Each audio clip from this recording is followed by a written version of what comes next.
Dick Whittington and His Cat. In the reign of the famous King Edward III, there was a little boy called Dick Whittington whose father and mother died when he was very young.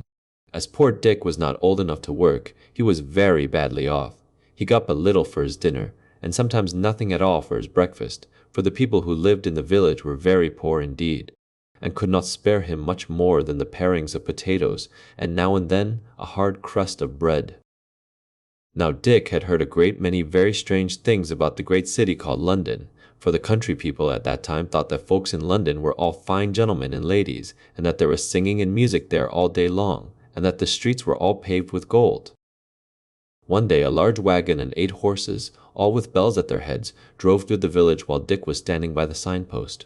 He thought that this wagon must be going to the fine town of London, so he took courage, and asked the wagoner to let him walk with him by the side of the wagon. As soon as the wagoner heard that poor Dick had no father or mother, and saw by his ragged clothes that he could not be worse off than he was, he told him he might go if he would, so off they set together. So Dick got safe to London, and was in such a hurry to see the fine streets paved all over with gold, that he did not even stay to thank the kind wagoner, but ran off as fast as his legs would carry him through many of the streets, thinking every moment to come to those that were paved with gold, for Dick had seen a guinea 3 times in his own little village, and remembered what a deal of money it brought in change. So he thought he had nothing to do but to take up some little bits of the pavement, and should then have as much money as he could wish for. Poor Dick ran till he was tired, and had quite forgot his friend the wagoner, but at last, finding it grow dark, and that every way he turned he saw nothing but dirt instead of gold, he sat down in a dark corner and cried himself to sleep. Little Dick was all night in the streets, and next morning, being very hungry, he got up and walked about, and asked everybody he met to give him a halfpenny to keep him from starving, but nobody stayed to answer him, and only 2 or 3 gave him a halfpenny, so that the poor boy was soon quite weak and faint for the want of victuals. In this distress he asked charity of several people, and one of them said crossly, "Go to work, for an idle rogue." "That I will," says Dick, "I will to go work for you, if you will let me." But the man only cursed at him and went on. At last a good-natured looking gentleman saw how hungry he looked. "Why don't you go to work, my lad?" said he to Dick. "That I would, but I do not know how to get any," answered Dick. "If you are willing, come along with me," said the gentleman, and took him to a hayfield, where Dick worked briskly, and lived merrily till the hay was made. After this he found himself as badly off as before, and being almost starved again, he laid himself down at the door of Mr. Fitzwarren, a rich merchant. Here he was soon seen by the cookmaid, who was an ill-tempered creature, and happened just then to be very busy dressing dinner for her master and mistress, so she called out to poor Dick, "What business have you there, you lazy rogue? There is nothing else but beggars. If you do not take yourself away, we will see how you will like a sousing of some dishwater. I have some here hot enough to make you jump." Just at that time Mr. Fitzwarren himself came home to dinner, and when he saw a dirty, ragged boy lying at the door, he said to him, "Why do you lie there, my boy? You seem old enough to work. I am afraid you are inclined to be lazy." "No, indeed, sir," said Dick to him, "that is not the case, for I would work with all my heart, but I do not know anybody, and I believe I am very sick for the want of food." "Poor fellow, get up, let me see what ails you." Dick now tried to rise, but was obliged to lie down again, being too weak to stand, for he had not eaten any food for 3 days, and was no longer able to run about and beg a halfpenny of people in the street. So the kind merchant ordered him to be taken into the house, and have a good dinner given him, and be kept to do what work he was able to do for the cook. Little Dick would have lived very happy in this good family, if it had not been for the ill-natured cook. She used to say, "You are under me, so look sharp, clean the spit and the dripping pan, make the fires, wind up the jack, and do all the scullery work nimbly, and she would shake the ladle at him.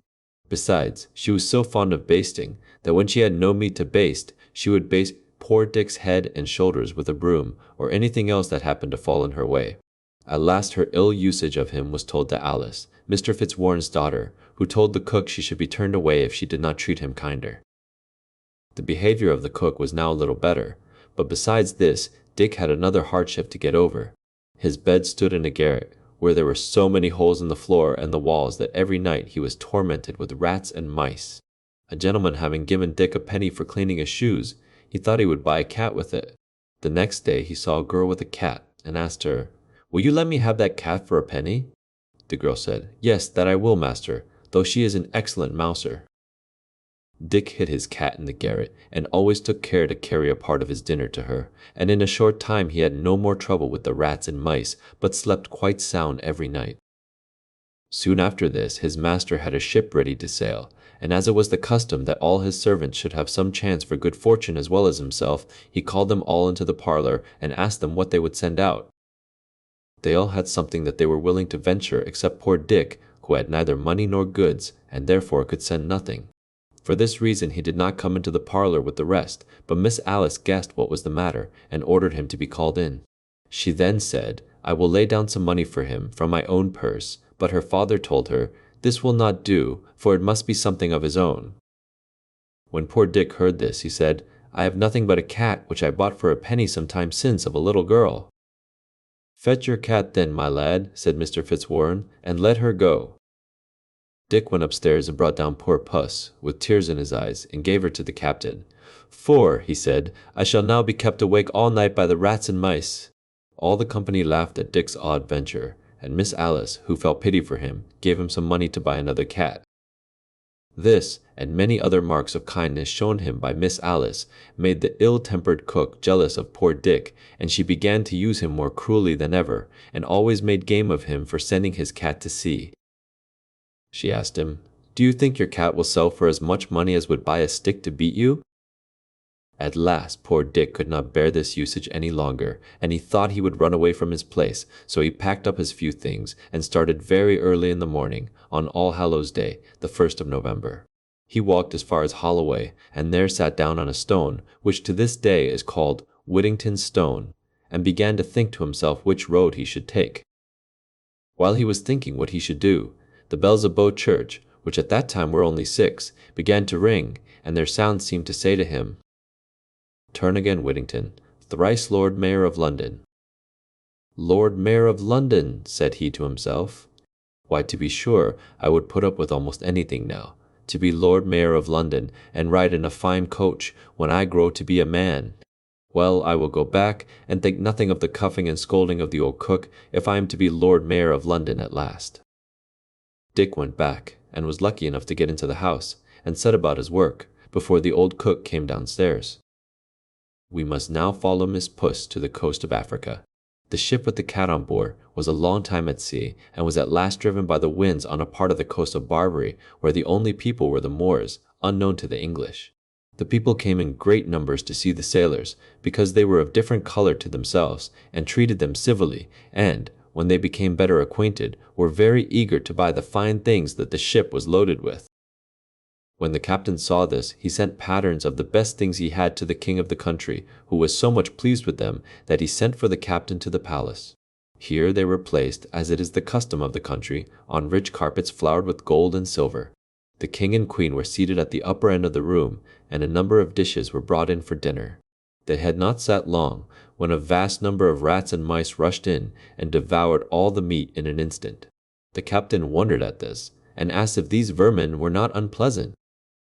"Oh yes," said they, "very offensive, and the king would give half his treasure to be freed of them, for they not only destroy his dinner, as you see, but they assault him in his chamber, and even in bed, and so that he is obliged to be washed while he is sleeping, for fear of them." The captain jumped for joy. He remembered poor Whittington and his cat, and told the king he had a creature on board the ship that would dispatch all these vermin immediately. The king jumped so high at the joy which the news gave him, that his turban dropped off his head. "Bring this creature to me," says he. "Vermin are dreadful in a court, and if she will perform what you say, I will load your ship with gold and jewels in exchange for her." The captain, who knew his business, took this opportunity to set forth the merits of Miss Puss. He told his majesty, "It is not very convenient to part with her, as, when she is gone, the rats and mice may destroy the goods in the ship, but to oblige your majesty, I will fetch her." "Run, run," said the queen. "I am impatient to see the dear creature." Away went the captain to the ship, while another dinner was got ready. He put Puss under his arm, and arrived at the place just in time to see the table full of rats. When the cat saw them, she did not wait for bidding, but jumped out of the captain's arms, and in a few minutes laid almost all the rats and mice dead at her feet. The rest of them in their fright scampered away to their holes. The king was quite charmed to get rid so easily of such plagues, and the queen desired that the creature who had done them so great a kindness might be brought to her, that she might look at her. Upon which the captain called, "Pussy, pussy, pussy," and she came to him. He then presented her to the queen, who started back, and was afraid to touch a creature who had made such a havoc among the rats and mice. However, when the captain stroked the cat and called, "Pussy, pussy," the queen also touched her and cried, "Putty, putty," for she had not learned English. He then put her down on the queen's lap, where she purred and played with her majesty's hand, and then purred herself to sleep. The king, having seen the exploits of Mrs. Puss, and being informed that her kittens would stock the whole country and keep it free from rats, bargained with the captain for the whole ship's cargo, and then gave him 10 times as much for the cat as all the rest amounted to. The captain then took leave of the royal party and set sail with a fair wind for England, and after a happy voyage arrived safe in London. One morning early, Mr. Fitzwarren had just come to his counting house and seated himself at the desk to count over the cash and settle the business for the day, when somebody came tap, tap at the door. "Who's there?" said Mr. Fitzwarren.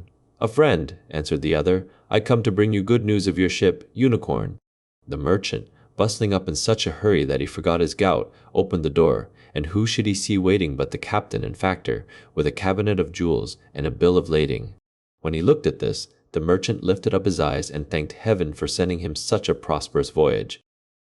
They then told the story of the cat, and showed the rich present that the king and queen had sent for her to poor Dick. As soon as the merchant heard this, he called out to his servants, "Go send him in, and tell him of his fame. Pray call him Mr. Whittington by name."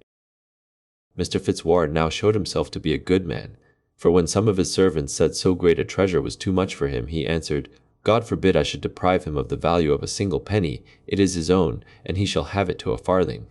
He then sent for Dick, who at that time was scouring pots for the cook, and was quite dirty.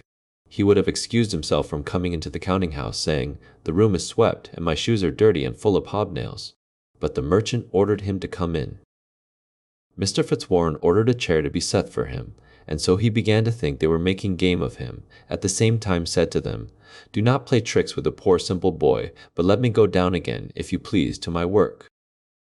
"Indeed, Mr. Whittington," said the merchant, "we are all quite in earnest with you, and I most heartily rejoice in the news that these gentlemen have brought you, for the captain has sold your cat to the King of Barbary, and brought you in return for her more riches than I possess in the whole world, and I wish you may long enjoy them."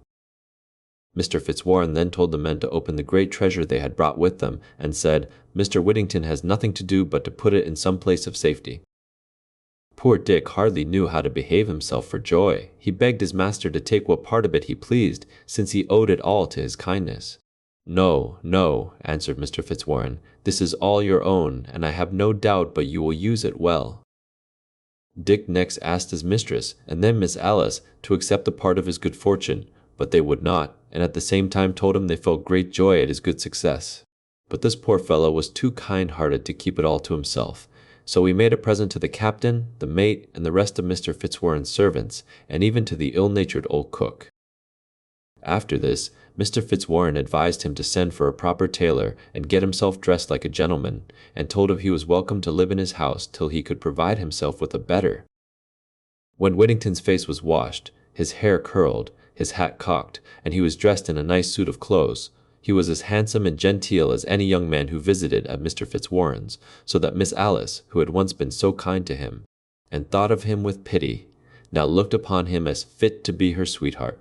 And the more so, no doubt, because Whittington was now always thinking what he could do to oblige her, and making her the prettiest presents that could be. Mr. Fitzwarren soon saw their love for each other, and proposed to join them in marriage, and to this they both readily agreed. A day for the wedding was soon fixed, and they were attended to church by the Lord Mayor, the court of aldermen, the sheriffs, and a great number of the richest merchants in London, whom they afterwards treated with a very rich feast. History tells us that Mr. Whittington and his lady livened in great splendor, and were very happy. They had several children. He was Sheriff of London, thrice Lord Mayor, and received the honor of knighthood by Henry V. He entertained this king and his queen at dinner after his conquest of France so grandly, that the king said, "Never had prince such a subject." When Sir Richard heard this, he said, "Never had subject such a prince." The figure of Sir Richard Whittington with his cat in his arms, carved in stone, was to be seen till the year 1780 over the archway of the old prison of Newgate, which he built for criminals.